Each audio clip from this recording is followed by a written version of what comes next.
আমার মেয়েটা আমসত্ত্ব খেতে ভীষণ পছন্দ করে, তাই তার জন্য কাঁচা আম দিয়ে আমসত্ত্ব বানিয়েছি। আর এই গরমের দুপুরে কি কি রান্না করলাম সব কিছু মিলিয়ে থাকছে আজকের ভিডিওটা। সকালে ঘুম থেকে উঠে দেখি দুইটা সুন্দর গোলাপ ফুল ফুটেছে, সাথে দুইটা জবা ফুলও ফুটেছে। কিন্তু আমার মেয়েটা ফুল দেখলে পাগল হয়ে যায় তোলার জন্য। যাই হোক, সে তোলার আগে আমি একটু ভিডিও করে নিলাম।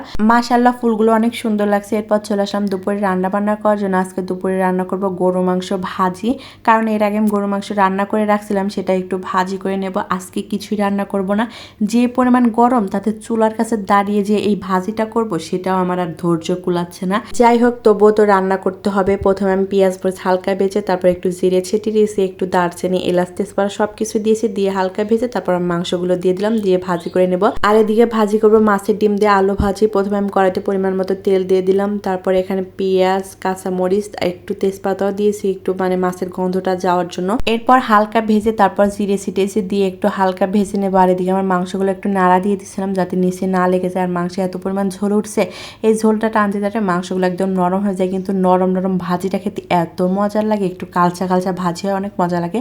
এরপর এই মাছটা মানে ডিমগুলো ভাজার জন্য প্রথমে এখানে আমি হলুদের গুঁড়ো, মরিচের গুঁড়ো, ধনিয়ার গুঁড়ো আর পরিমাণ মতো একটু লবণ দিয়ে মশলাটাকে আগে একটু ভাজা ভাজা করে নেব।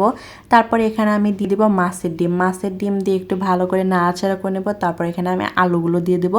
আলুগুলো দিয়ে ভালো করে আমি নাড়াচাড়া করবো। আর এটা একটু লো হিটে রান্না করব, তাহলে মুচমুচে ঝরঝরে মাছের ডিম দিয়ে আলু ভাজি হয়। এটা খেতে ভীষণ মজা লাগে, আমার কাছে ভীষণ ভালো লাগে। এই তো নাড়াচাড়া করে রেখে দেবো, এটা একটু বেশি নরম হয়ে যায়। আর এরকম আলু ভাজি খেতে আমার কাছে ভীষণ মজা লাগে। এই তো ভাজিটাও হয়ে গেছে, আমি নামিয়ে নেব। দেখতে কত সুন্দর হয়েছে তাই না? আর খেতে ভীষণ মজার হয়েছিল। এই তো কথা বলতে বলতে আমার ভাজিটাও হয়ে গেছে, আমি নামিয়ে নিলাম। দেখতে কত সুন্দর হয়েছে তাই না? আর খেতে ভীষণ মজার হয়েছে। যাই হোক, এবার চলে আসলাম আমার মেয়ের জন্য আমসত্ত্ব তৈরি করার জন্য। গতকাল একটু আম কেটে রাখছিলাম, সেটা একটু মানে সেদ্ধ করে নেব। আর এই আমগুলো হচ্ছে হঠাৎ ডাল মানে ভেঙে পড়ছে, সেই ডালে অনেকগুলো আম ছিল, সেটাতে আমি কেটে রাখছিলাম। একটু পানি দিয়ে একদম সিদ্ধ করে নিয়েছি, তারপর একটা ছাকনা দিয়ে সেঁকে নিয়েছি। তারপর এখানে আমি পরিমাণ মতো চিনি আর হালকা একটু মরিচের গুঁড়ো দিয়েছি। আমার যেহেতু মেয়েটা যেহেতু ঝাল খায় না, তাই একটু হালকা দিয়েছি, তাহলে টক ঝাল মিষ্টি একটু ভালো লাগবে। এরপর একটু জাল করে তারপর একটা প্লেটে একটু সরিষার তেল মাখিয়ে নিলাম, মাখিয়ে এটা ঢেলে দেবো। তারপর রোদে দিয়ে দেবো। এই তো আমসত্ত্ব তৈরি, একদম সহজ। আর আমার মেয়েটা এগুলো খেতে ভীষণ পছন্দ করে, সে তো এগুলোকে বলে ম্যাঙ্গোবার। ম্যাঙ্গোবার যে একটা কিনতে পাওয়া যায়, সে তো এগুলো তো ভীষণ পছন্দ করে। যেহেতু ভাবলাম বাইরেরটা খাওয়া অতটাও ঠিক না, তাই যেহেতু গাছের আম আছে তাই বানিয়েও নিলাম।